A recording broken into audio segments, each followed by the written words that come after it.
digital charter. The digital world must be safe, transparent, accountable, and private. We have to fight back against online hate, disinformation, and election interference. Canadians deserve no less. By restoring trust in the digital world, we can focus on the incredible benefits that technology has to offer, whether that's barrier-free business or better banking. The world may be changing, but with the right tools and the right leadership, we can make sure that it changes for the better. Merci beaucoup. Je suis maintenant heureux de répondre à vos questions. Mr. Prime Minister, thanks for taking our questions. Michael Couture from Global National. Now that Mr. Kovrig and Mr. Spavor are officially detained by Chinese authorities, and are arrested, I should say, by Chinese authorities, and you've tried to get help from the Americans to no avail, what does Canada do now? We continue to take the safety of the Canadians arbitrarily detained in China with the utmost priority. We will continue to work with our allies and work directly with China to ensure that they understand that we are a country of the rule of law and that we will allow our legal processes to unfold independently, while at the same time we will always stand up for Canadians and continue to. I just want to get you on this in English and French, actually. At what point do you call President Xi? What we are always focused on is doing things that are going to help the Canadians being detained, that will continue to help Canadians in difficulty overseas. That's the lens that we take whenever we make decisions on what to do in the case, and that will not change. We will do things that we believe will help them. Notre priorité dans toute situation, c'est de toujours faire des choses qui vont aider les Canadiens en difficulté. Et nous allons toujours continuer de ne faire que les choses que nous savons vont aider les Canadiens. Hello, Prime Minister. Kevin Gallagher with CTV National News. This morning at your speech, you talked about holding social media companies accountable through financial consequences, financial fines. How would the Government of Canada enforce those types of laws and regulations? This was a conversation that continued on the conversations we had yesterday afternoon directly with social media companies, highlighting that there is a responsibility to act to keep citizens safe, including when they're in online spaces or vulnerable to online extremism or indeed terrorism. This is something we look forward to acting alongside internet companies, but indeed, if they do not choose to act, we will be forced to continue to act in ways that protect Canadians, and we will have more to say about the kinds of tools we will be using in the coming weeks and months. But the matter is, Canadians expect us to keep them safe, whether it's in real life or online, and we will do just that. But does this mean new laws, new legislation? And there are many people that have concerns about growing censorship on the internet. As we saw yesterday, the United States didn't sign on to the Christchurch Call because of fears that it would curtail freedom of speech. What do you respond to that? I think we understand that the internet has been an opportunity to expand freedoms for millions of people to access education, to start businesses, to share perspectives. But we also know that we already have very strong laws in Canada against hate speech, against extremism, against violence. Unfortunately, those laws haven't always been applied or haven't been able to be applied to keep Canadians safe online. Whether it's cyberbullying or violent extremism, we need to make sure we're doing whatever is appropriate and whatever we need to do to both protect the rights and freedoms of Canadians, but also protect their safety. And doing both of those things together is something that our government has always committed to. Hi there, Prime Minister. Salima Shivji, CBC News. On your speech this morning, you talked about this new digital charter that's supposed to be a guide to your policy for Canadians, meant for Canadian ears. Why did you choose to talk about this in Paris and not in Canada, and really just talk about what's to come, with hints of what's to come without any further details? I think we recognize that international collaboration and alignment on moving forward and regulating the digital space is going to be an essential part of how we ensure that citizens are kept safe all around the world. Obviously, the internet is global, and we need to try and make sure as much as possible we are working together. And that's why what Canada is doing is of interest to people from around the world, just like Canada is interested in solutions put forward by governments and others, friends and allies around the world. But there's no question that a government of a particular country needs to lean in on what we can do to protect our citizens directly, and that's exactly why I'm very much looking forward to the Minister of Innovation making an announcement shortly around the digital charter and everything we're going to do to make sure we're keeping Canadians safe in a way that allows us to continue to flourish in an increasingly digital world. Mes collègues en français. Je pense que les gens reconnaissent que l'aspect international, l'aspect global de l'Internet exige que nous parlons les uns avec les autres de ce qu'on est en train de faire chez nous, de notre vision, de nos solutions, parce que c'est certainement en travaillant de concert les uns avec les autres qu'on va mieux arriver à réglementer, à protéger les citoyens partout dans le monde. Mais en tant que gouvernement canadien, ma responsabilité première, c'est de protéger les Canadiens, de s'assurer qu'on est en train de défendre les droits des citoyens tout en s'assurant de leur sécurité. C'est quelque chose qu'un gouvernement se doit de faire, ce que ce gouvernement fait toujours. Et nous allons continuer de regarder ce que nous pouvons faire. J'ai bien hâte à l'annonce du ministre Bains d'ici peu sur cette charte numérique pour le Canada. The Philippines has announced that it is recalling its envoys, ambassadors, and consuls over the garbage dispute that's sitting in Manila rotting. How has this dispute lasted as long as it has, 6 years, without a resolution and really causing diplomatic strain between the countries? This is an issue that we have been working very closely with officials in the Philippines on over the past months, very hard over the past weeks, and we're going to continue to work on this, and we very much hope to get to a resolution shortly. Monsieur le Premier ministre, Yannick Dumont-Baron de Radio-Canada, si je vous ramène à la Chine, ces gens-là ont des proches, des gens qui peuvent dire le Canada ne peut pas faire grand-chose, il y a cette grande dispute entre la Chine et les États-Unis. Est-ce que, en fait, les Canadiens paient le prix pour cette dispute? Je pense que les gens comprennent que la Chine a une approche envers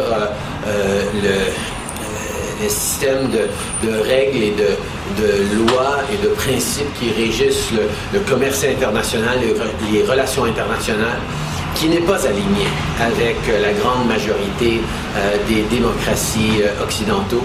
Nous devons de se tenir ensemble pour démontrer qu'on n'est pas à veille de changer nos valeurs, nos principes, nos façons d'agir, particulièrement par rapport à l'indépendance de notre système de justice, parce que le gouvernement chinois a choisi d'agir de façon arbitraire et de détenir des Canadiens. Nous allons continuer de défendre ces Canadiens, nous allons continuer d'appuyer ces Canadiens, nous allons continuer de dire clairement à la Chine que leurs actions sont inacceptables.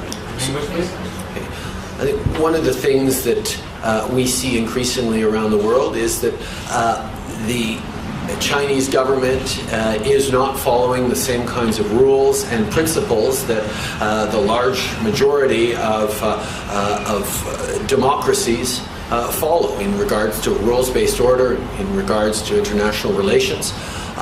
We will consistently and always stand up for Canadians, particularly these Canadians who have been arbitrarily detained. But we will also make it very clear that we're not going to change our values or our systems, including the independence of our justice system, because China disagrees with our approach. Sur l'Internet, il y a des Canadiens qui voient les efforts pour encadrer les propos haineux, l'extrémisme violent, comme une forme de censure. Est-ce que vous pourriez nous expliquer qui va déterminer où sont les limites? Est-ce que c'est le gouvernement qui va le faire? Et comment on va arriver à déterminer ces limites? Je pense qu'on sait qu'on parle d'enjeux extrêmement complexes et difficiles. C'est toujours un enjeu de trouver le juste équilibre entre défendre les droits et libertés que les Canadiens tiennent si cher et la responsabilité de garder les gens en sécurité. dans leur communauté et dans leur vie. Trouver cet équilibre exige beaucoup de réflexion, beaucoup de consultation, beaucoup de partenariats, et c'est exactement ce que nous sommes en train de faire pour pouvoir annoncer les mesures avec lesquelles nous allons aller de l'avant. Mais je sais que les Canadiens trouvent que c'est inacceptable que la violence, l'extrémisme ait si facilement sa place sur l'Internet et nous allons faire notre part pour s'assurer que tous les utilisateurs de l'Internet aient de meilleures protections contre ces formes de violence qu'on retrouve malheureusement trop souvent. Bonjour, Catherine Lévesque, la presse canadienne.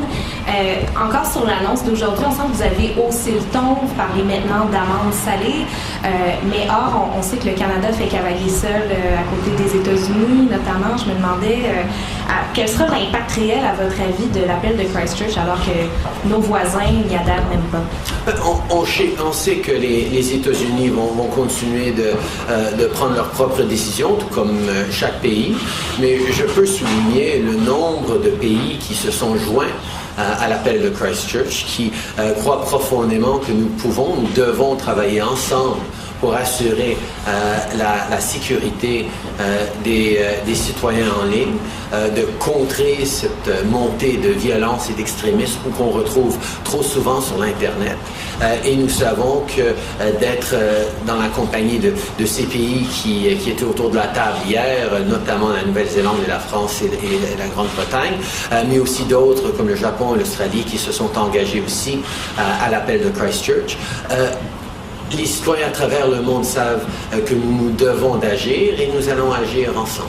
In English, I think one of the things that we will always know is different countries will have their opportunities to make choices about how best to support and protect their citizens. But what I'm so pleased with around the Christchurch call is not just the strong voices around the table from obviously New Zealand to the UK to France who hosted, but the many other countries, including Australia and Japan, who've joined on to the Christchurch call and who know that we need to move forward in real and tangible ways to make sure that our citizens are kept safe online as well as in real life.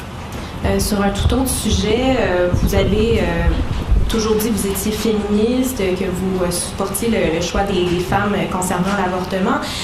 Justement, en parlant des États-Unis, on voit qu'il y a des reculs importants, notamment dans l'Alabama. Je me demandais qu'est-ce que vous alliez faire face à ces reculs pour les droits des femmes in English as well. Nous regrettons profondément qu'il y ait encore des endroits dans le monde, y compris chez nos voisins américains, où ils sont en train de reculer dans la défense des droits des femmes. Pour nous, pour notre gouvernement, on devrait toujours défendre les droits des femmes, on devrait toujours protéger le droit des femmes de choisir pour elles-mêmes dans leur vie.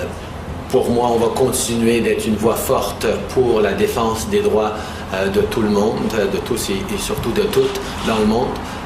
Et c'est un travail qui reste à faire, évidemment. Il y a du travail qui reste à faire. Obviously, we are deeply disappointed by the backsliding on women's rights that we're seeing in some places around the world, including in some American states. As a government, as Canadians, we will always be unequivocal about defending women's right to choose, defending women's rights in general. It's a shame that we increasingly see conservative governments and conservative politicians taking away rights that have been hard fought over many, many years by generations of women and male allies. We are going to continue to stand unequivocally for women's rights, for a woman's right to choose. And Canadians can be reassured of that, and people around the world can know that they will always have an ally and a defender in Canada. Hi, John Irish from Reuters.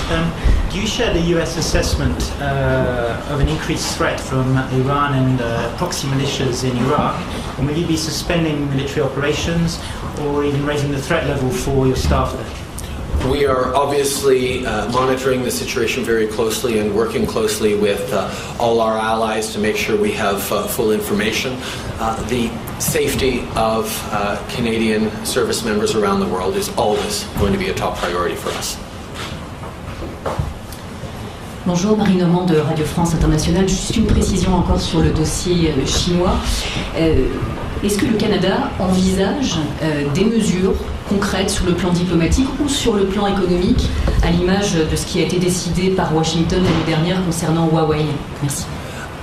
Par rapport à la décision sur Huawei et 5G, on est en train de prendre nos décisions basées sur les faits, basées sur l'analyse faite par nos services de renseignement et de sécurité. Nous croyons que ce n'est pas des décisions politiques à prendre, c'est des décisions basées sur